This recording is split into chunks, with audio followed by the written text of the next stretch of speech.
I'm a 32-year-old woman, and I've been married to my husband, Aaron, who's 35, for 4 years now. And so we met at a mutual friends board game night, Settlers of Catan, and if you're curious, and we hit it off pretty much instantly. 2 years later, we were married. He's a high school history teacher, and I'm a project lead at a mid-sized tech company. From the very beginning, I earned more than him. Not slightly more, significantly more, but it was never a problem between us. If anything, Aaron was always the first one cheering me on whenever I hit a promotion or closed a difficult client deal. He's the type to brag about me to his coworkers, more than I'd ever brag about myself. His parents, though? That's a different story. The first time I met them, they seemed nice enough. Polite, well-dressed, formal in that sort of country club way. His mother wore pearls to brunch. His father called Aaron champ unironically. They were perfectly civil, but there was something about them that felt stiff, like I was being interviewed for a position I didn't apply for.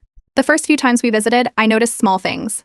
His mother would tilt her head and say things like, "It must be interesting having a husband who doesn't mind being taken care of," and then smile like she'd just paid me a compliment. His father once asked me if I ever got bored of being the man in the relationship. I tried to brush it off, chalk it up to their generational gap or whatever excuse I could come up with, but it got harder to ignore once we bought our first house. We'd been saving for years, and I put down 70% of the payment. Aaron had a small inheritance from his grandfather, and that made up the rest. But his parents assumed it was the other way around, and we never corrected them. We didn't think it mattered. That was a mistake. A few months later, we hosted a casual family barbecue at our place. Burgers, ribs, beer, the usual. Aaron had been going through some work documents earlier in the day and left a few things out on the kitchen counter, one of which was a pay stub of mine. It wasn't even hidden, just sitting under a folder next to the fridge. I didn't think anything of it. That night, right after dinner, his mother casually asked me if I ever worried about emasculating Aaron. She didn't whisper it. She asked in front of everyone, over dessert, as if she were asking me if I preferred whipped cream or ice cream with my pie. I laughed, thinking she was making some sarcastic joke. But no one else was laughing, especially not her. Aaron didn't flinch. He just looked at her and said, "I'm not emasculated. I'm proud." You could have heard a pin drop. After that, things went quiet. No snide remarks, no jokes, nothing. For a while, I thought they'd gotten the message, but it turns out they'd just changed their strategy. Suddenly, Aaron was getting invited to lunch, just him. His father started pulling him aside to ask questions like, "Don't you ever think about being the main provider?" And then one day, Aaron accidentally left his phone on speaker while talking to his aunt, and we both heard his parents in the background saying, "We're just worried she's got too much control. Everything's in her name. That's not how it should be." That was the first time I saw Aaron truly angry about it. Not annoyed, angry. He went to see them that weekend and had a direct conversation. Told them it was our life, our marriage, and our finances weren't open for debate. They nodded and pretended to agree, but within a few days, the passive aggression was back. Thanksgiving rolled around. His parents told him I wasn't invited this year, said it was a family-only thing. He told them that if I wasn't welcome, then neither was he. We ended up hosting our own dinner with some friends who couldn't travel that year, and honestly, it was perfect. But that was the tipping point. From that moment, they basically cut us off. Group chats? They quietly removed both of us. Birthday cards? Only addressed to Aaron. Events? Suddenly we were forgotten in the invites. Aaron tried reaching out a few times, but they either didn't respond or replied with vague excuses. And then things got weirder. One of Aaron's ex-girlfriends reached out to him via Instagram. Apparently, his parents had contacted her just to check in and asked how she was doing these days. She thought it was strange enough to send us the messages. His mother had gone as far as asking if she was seeing anyone and telling her she was always part of the family. That was when I stopped playing nice.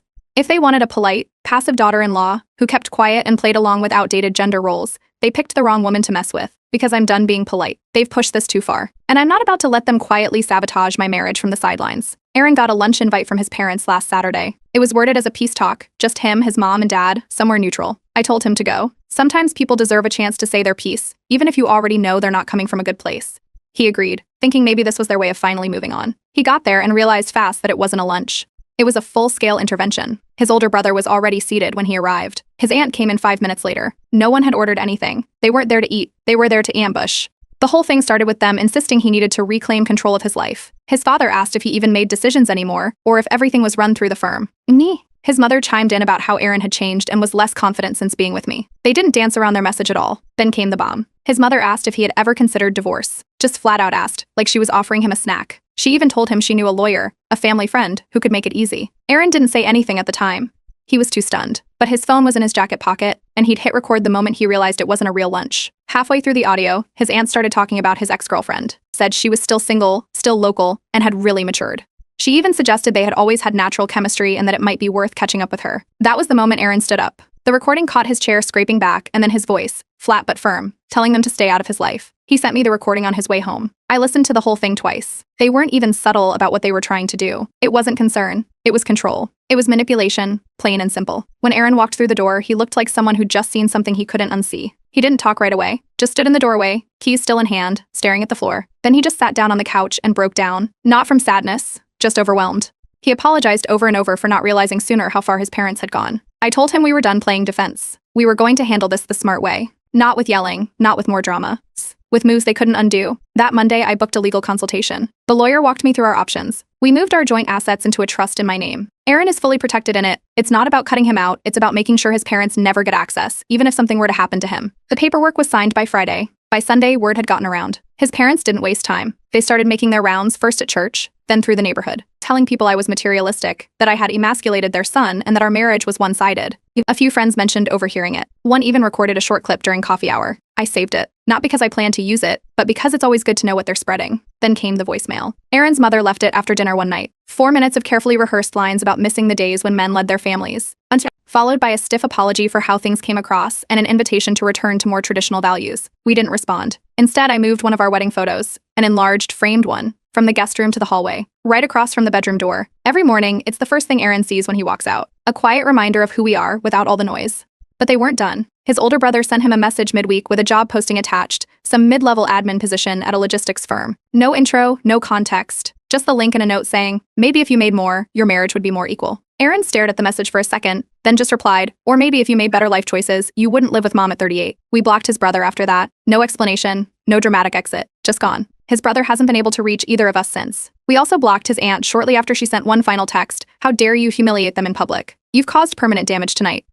She's the one who suggested reconnecting with the ex, and there's no coming back from that. The last move was mine. I sent a group message to every family member who had been involved in that lunch. It said, if any of you want to talk to Aaron, do so respectfully. If you bring up his ex again, I will consider it harassment. No one replied. For the first time in months, everything went quiet. No calls, no messages, no drive-by check-ins, nothing. Just silence. But silence doesn't always mean peace. 2 weeks after the silence started, we got an email from the church Aaron grew up attending. It was a formal invite to a marriage enrichment evening, the kind with refreshments, folding chairs, and laminated programs. It seemed out of nowhere, but the email was worded like it was sent to select couples. Aaron hadn't stepped foot in that building in years, and I only ever went with him twice for community events. Still, we decided to go. Something felt off, and we wanted to know why they suddenly wanted us there. It didn't take long to figure it out. We walked into the fellowship hall, and the first face we saw was his mother's. She was standing near the podium, talking to someone in a blazer holding a clipboard. His father waved at us from the second row. Right then, Aaron leaned in and whispered, "This is a setup." He was right. The entire evening had been arranged by his parents. They weren't even subtle about it. We were introduced as one of the example couples during the opening remarks. The speaker, a grinning man in his 60s, talked about the beauty of God-ordained roles in the home. His wife chimed in to describe how she hadn't touched a bank account in decades and wouldn't dream of questioning her husband's authority. The moment the phrase "a real man leads his home" came out of the speaker's mouth, Aaron stiffened. I gripped the edge of my chair. During the Q&A, Aaron's father stood up. No mic needed. His voice filled the room. He talked about how painful it was to watch his son forget his place as the head of the household and become a follower instead of a leader. He ended with something like, "I raised a man, not a support character." There were a few nods from the crowd. Some older couples smiled, but others looked uncomfortable. The room started buzzing. Aaron didn't wait for anyone to call on him. He walked straight up to the mic and took it. His voice was calm, steady. He said, "You're right. A real man does lead, but he leads with love, not ego. He doesn't need to be richer or louder to be respected. He knows his worth, even when others try to shrink it." The room went dead quiet. Not a cough, not a shuffle, just silence. I stood up too. No mic needed. I said, "Marriage isn't about who earns more. It's about who shows up, who contributes, who holds space. And anyone stuck in the 1950s needs to update their software, because the rest of us are trying to build partnerships, not empires." We walked out before anyone could respond. By the time we got home, my phone had blown up. His aunt had texted, "How dare you humiliate them in public? You've caused permanent damage tonight." There were 3 missed calls from a number neither of us recognized. Probably a landline. We didn't call back, but not all the messages were angry. A few younger members from the church messaged us privately. One said, "I've never seen someone say what I've been thinking for years. Thank you." Another told Aaron he'd given them hope that they didn't have to choose between love and independence. That night, we sat at the kitchen table, just the two of us, eating reheated pasta and finally having the conversation we'd put off for too long. We talked about pressure, expectations, what it meant to be partners. We talked about the years we both spent walking on eggshells around his family, always trying to avoid being disrespectful, when all they ever did was steamroll boundaries. It was the first time in a while things felt clear. 3 days later, Aaron's parents filed a formal complaint with the church board. They accused us of disrupting a sacred event and spreading anti-family sentiment. We weren't members, so the board couldn't do much. But they did release a vague public message the following Sunday. It said, "Marriage looks different for everyone. Our community welcomes all respectful expressions of love and partnership." That was all. Nothing dramatic. But the message was clear. His parents were furious. They sent a 5-paragraph group text to every family member in their contact list, said we had humiliated them, turned their church against them, and crushed their dreams of having a traditional family legacy. It ended with a warning that we'd regret severing ties. Aaron read it once and didn't say a word. He just turned his phone off and slid it across the table. Then he looked at me and said, "We need to go no contact." at least for now. I didn't argue. I nodded, walked over to my phone, and blocked his mother, father, aunt, and brother for good. Aaron did the same. No message, no warning. Just done. They don't have any other way to reach us now. No more group chats. No more drive-by invites. No more guilt trips disguised as church events. It's quiet again. But this time, it's the kind of quiet we chose. Aaron got the text around 3:40 p.m. on a Thursday. We were both working from home. I was in a video call, and he was grading papers on the couch. His phone buzzed, and the moment he read it, he stood up like he'd been hit. The message was from his father. It said, "It's your mother. Come quickly. Hospital." No time to talk. He grabbed his keys and ran out before I could ask anything. I heard the car start as I ended my call. I tried calling him. No answer. 10 minutes went by. Still nothing. I opened the tracking app we'd set up months ago when I traveled for work. His location pinged not at a hospital, but at his parents' house. I drove there without calling ahead. When I pulled up, his car was already in the driveway. I knocked once, then walked in. His parents had never changed the lock. Inside, there was no emergency, no ambulance, no urgent care signs. Just his mother, composed, sitting on the couch with a neatly arranged snack tray and a glass of wine in hand. No sign of urgency, no sign of distress. His father stood behind the kitchen island, looking like he'd been caught mid-act. When his mother saw me, she jolted like I was an intruder. Aaron was standing in the middle of the room, hands open, completely confused. His father muttered something about a mix-up and how things got lost in translation. No one looked at each other directly. Aaron asked what was going on. His father finally admitted it wasn't an emergency. He said they had to get through to him emotionally and figured this was the only way he'd come. His mother added that they just wanted one honest conversation without her influence, meaning me. Then came the guilt trip. His mother leaned forward and told him he used to be such a good son until she came along. She said they just wanted their boy back, the one who didn't question them, didn't push back, didn't build a life that excluded them. His father handed him an envelope. Inside was a folded, lined sheet of paper, supposedly written by Aaron's grandmother, who passed away a few years ago. The note was short. It said men must lead with authority or lose their families. It ended with his grandmother's name underlined twice. Aaron stared at the paper. I didn't. I looked straight at the handwriting and knew immediately it wasn't real. His grandmother had shaky penmanship. This was clean, careful cursive. I'd seen it before on Christmas cards and grocery lists. It was his mother's handwriting. Aaron didn't say anything at first. He walked to the fireplace, unfolded the paper again, then looked at both of them. Then he snapped. He raised the paper and asked them if they had actually used a fake medical emergency and a dead woman to manipulate him into coming over. He didn't shout, but the sharpness in his voice made his mother flinch.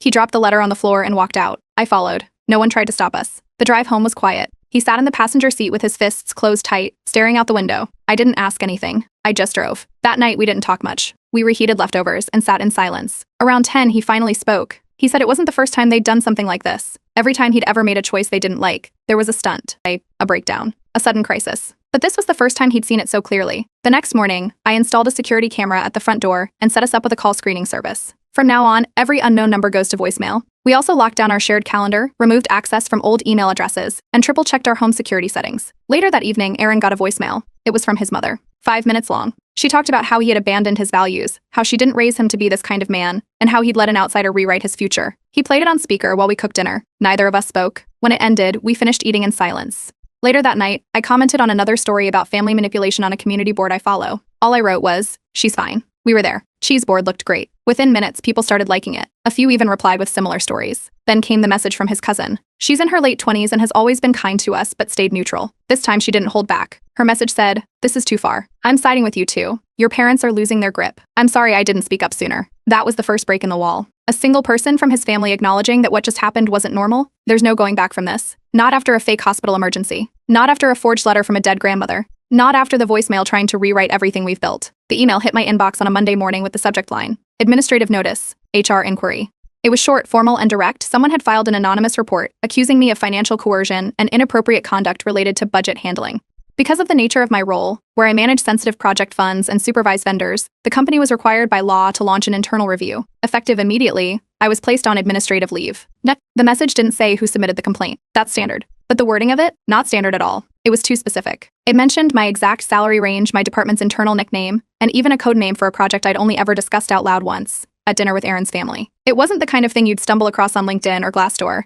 It was something you'd only know if you were sitting at our table when I casually mentioned it over lasagna. That's when I checked our home printer history. A screenshot of my pay stub had been printed 10 days after that family dinner. I hadn't printed it. Aaron hadn't either, but his old laptop was connected to the printer, and he remembered loaning it to his father briefly around that time, supposedly to scan some tax paperwork. He hadn't thought anything of it at the time. We went through the email logs. That's right. Buried in Aaron's sent folder, never opened, but recorded in metadata, was a single message with an attachment titled budget_review.png sent to his father's email address. That was all I needed. I hired a corporate attorney that same day. She drafted a formal notice to my company's human resources team warning them that the complaint might be part of a targeted slander campaign. We attached preliminary evidence. I wasn't going to let them play this kind of game. Later in the week, during a scheduled HR check-in, the rep told me they found the complaint's language to be unusually specific. She asked if I'd ever discussed project details or budget information with anyone outside the company. I told her the truth, only once, and only casually, at a family dinner with my husband's parents. That's when everything clicked. Aaron drove to his parents' house that same evening. He didn't tell me he was going until he was halfway there. He wanted to go alone. When he got back, he had a story and a recording. He'd confronted his father first, who flat out denied everything, said he had no idea what Aaron was talking about. But then his mother came into the room and said, "We did it for your future. She controls you through money." That was enough. Aaron had been recording the whole conversation on his phone. He sent the audio to me immediately. My attorney listened to it and gave the green light to send it to HR. Within 48 hours, I was reinstated. HR formally dismissed the complaint, apologized in writing, and sealed the report so it would never affect my internal file. Then something unexpected happened. My manager called me privately the next day. She'd heard about the situation, not the details, just the outcome. She told me that anyone who could survive a hit job like that and remain professional deserved more than just a clean slate. I was bumped up to lead on a new project launching next quarter. No announcement, just a quiet promotion and a budget increase. My lawyer wasn't done either. She filed a cease and desist letter addressed directly to Aaron's parents. It outlined the complaint, the forged documentation, the confirmed intent to harm my professional reputation, and warned that any further attempt to interfere with my employment, finances, or digital footprint would result in immediate legal action. We didn't wait around for their next move. Aaron and I both changed our phone numbers the following weekend. We shut down every personal social media account we had, deleted old emails, and set up new ones. We only gave our new contact information to 10 people, close friends, a few trusted family members, and our lawyers. The cousin who had reached out before stayed in touch. She messaged us saying she'd heard something exploded and offered to help however she could. Aaron thanked her but didn't go into detail. The silence that followed wasn't peaceful. It was the kind of silence that meant the storm had shifted underground. No calls, no emails, no unexpected visitors, just a gap in the air where chaos used to sit. We knew them well enough by now to understand they weren't done. Thank you, Markel. But they had underestimated something. I had kept every message, every voicemail, every email header, and every recorded conversation. We had timelines, names, connections, and now we had legal documentation. They fired their shot and missed. Now it was our turn to decide what came next. It started with a text from Aaron's cousin, the same one who had sided with us after everything blew up. She invited us to her daughter's birthday party at a public park. Just a few family members, some kids, pizza, and balloons. She promised Aaron's parents wouldn't be there. Just my side, she wrote. "You're safe, I swear." We hesitated for a day, but eventually said yes. It had been quiet for weeks. No voicemails, no sightings, no passive-aggressive birthday cards. We showed up with a tray of cupcakes and a wrapped gift, trying to keep our expectations low and our eyes open. The party started off normal. There was a bounce house, juice boxes, folding chairs in the grass. We chatted with two of her friends, helped a toddler open a snack pack, and handed off the gift to the cousin, who looked genuinely happy to see us. For 20 minutes, everything felt calm. Then the trap snapped shut. Aaron's parents arrived without warning. His older brother walked in behind them, followed by someone we hadn't seen in over a year, his ex-girlfriend. The one his mother had tried to reconnect him with. She was wearing jeans and a pastel blouse like she'd just come from brunch. She carried a gift bag and waved like it was normal to be there. His mother did the fake surprise gasp. "Oh, you came?" Like she hadn't known we'd be there. She clutched her pearls, literally, and did the wide-eyed innocent act like she was just as shocked as we were. Aaron stiffened immediately. His ex walked right up and hugged him without asking, said something about how long it had been, how great he looked, how funny it was to run into him like this. I stood completely still, watching her stage the moment for an audience. A few guests turned their heads. Then his mother said it loud enough for people nearby to hear. "We just thought it would be nice if you saw what could have been." Aaron didn't react right away, but his father leaned in next, saying something like, "She never tried to isolate you. She just doesn't want your money." That was when Aaron stepped back, looked at his ex, and told her plainly, "You're here because they asked you to be. Please leave." She looked stunned. She didn't argue. But before she walked off, she leaned in and whispered something into his ear. I couldn't hear what it was, but Aaron's jaw clenched. She left without another word. I stepped forward and spoke loud enough for the whole area to hear, "You staged this. You used a child's birthday party to humiliate your own son." The table next to us went quiet. One kid stopped mid-bite. The cousin, the host, looked horrified. She pulled us aside, away from the crowd. She kept saying she had no idea. She thought the grandparents just wanted to stop by for 10 minutes to drop off a gift. She said they told her it was going to be a sweet surprise reunion. Looking back, she admitted she should have known better and apologized through tears, saying she hadn't expected them to cross this line. Aaron stood up, turned to the remaining adults, and raised his voice just enough to carry. "We're done being part of this family circus. Do not contact us again. You've made your choice. This was it." He didn't wait for anyone to reply. He took my hand and started walking back to the car. On our way out, I caught a glimpse of his ex. She wasn't talking. She wasn't smiling. Her eyes met mine, just for a second, somewhere between regret and shame. She didn't say anything. I didn't either. That was the last thing we ever shared. 2 hours later, a final group text came through. It was from his parents. One message sent to both of us. We failed as parents. You've abandoned us for someone who buys your loyalty. And I typed the response myself. He doesn't have to be bought. He chooses me because I choose him. Every single time. We didn't hear back. That weekend, Aaron made it official. He scheduled a final administrative call with Human Resources to remove his parents from his emergency contact list. He also removed himself from their phone family plan and cleared out any jointly held subscriptions or family-linked accounts. It wasn't an emotional move. It was logistical, quiet, final. No more surprise logins. No more shared passwords. No more excuses for his parents to pop back into our digital lives under the pretense of old data. We locked everything down. What they meant to be a reunion turned into their last performance. And this time we were the ones who walked away before the credits rolled. A few months passed. Things stayed quiet on the surface. No texts, no surprise appearances, no new tricks. Then Aaron got an envelope in the mail, hand-addressed, no return label. Inside was an invitation to a formal banquet hosted by a local community organization. His father was receiving an award for service to family values and local education. The irony nearly knocked the wind out of me. What caught our attention more was the guest list printed inside. Aaron's name was listed under supportive family attendees. No +1, just him. Despite being completely estranged, someone had decided to include him publicly to round out the image. We debated whether to go. My first instinct was no. It felt like another setup waiting to happen. But the longer we talked about it, the clearer it became. This wasn't about revenge, it was about truth. His father wanted to be celebrated as the perfect patriarch. Fine. But Aaron had every right to set the record straight. We RSVP'd, yes. Aaron made a formal request to the organizers, a short speech after the award presentation, framed as a tribute from the honoree's son. They approved it without hesitation. I probably thought it would be a heartfelt moment. We spent 2 nights drafting the speech. No attacks, no direct accusations, just honest words. Truths framed calmly. If it hurt, it was only because it exposed what had been hiding behind a carefully managed image. The night of the banquet, we arrived dressed like we belonged on the cover of a magazine. Downtown ballroom, black tie dress code, string quartet playing near the bar. The second we stepped inside, Aaron's parents spotted us. His father froze mid-handshake with someone. His mother blinked twice and forced a brittle smile. "Oh, you came," she said. I smiled back. Wouldn't miss it for the world. We were seated 2 tables away from the stage. The dinner began, and I could already hear it. Whispers, subtle glances, the kind of quiet gossip that spreads faster than butter on warm bread.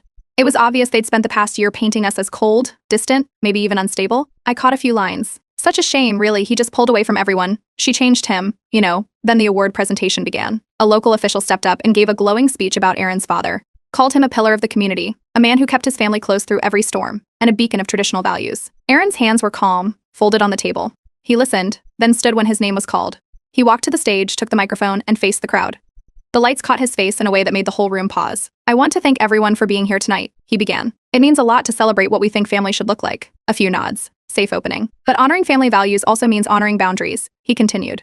"And as someone who was told to abandon his marriage because my wife earns more than I do, I have thoughts." The room stiffened. He didn't name anyone. He didn't need to. Respect isn't about income. Love isn't about control. Real strength isn't found in paychecks or pride. It's found in protecting the people who choose you, every single day, even when others demand that you choose differently. A fork dropped somewhere. His aunt covered her mouth. A cousin looked away. The air in the room turned sharp, like glass cracking under pressure.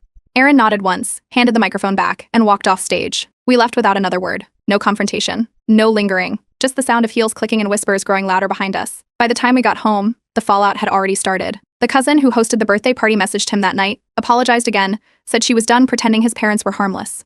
2 more relatives messaged by the end of the week with similar messages. All 3 said they were cutting ties with his parents. A week later, we heard through one of Aaron's old college friends that his father had quietly stepped down from the local family council board. No public statement, just a quiet exit. We didn't wait around to see what else would fall apart. Aaron took a job offer in another city, closer to some old friends, farther from his family's shadow. We packed our things, updated our security settings again, and moved out of state 2 weeks later. No forwarding address, no open invitations, no looking back. Our marriage didn't just survive, it evolved, stronger, sharper, built on decisions made together instead of demands made by others. If that banquet was their last attempt to own the story, then Aaron's speech rewrote the ending. And this time, we were the ones holding the pen.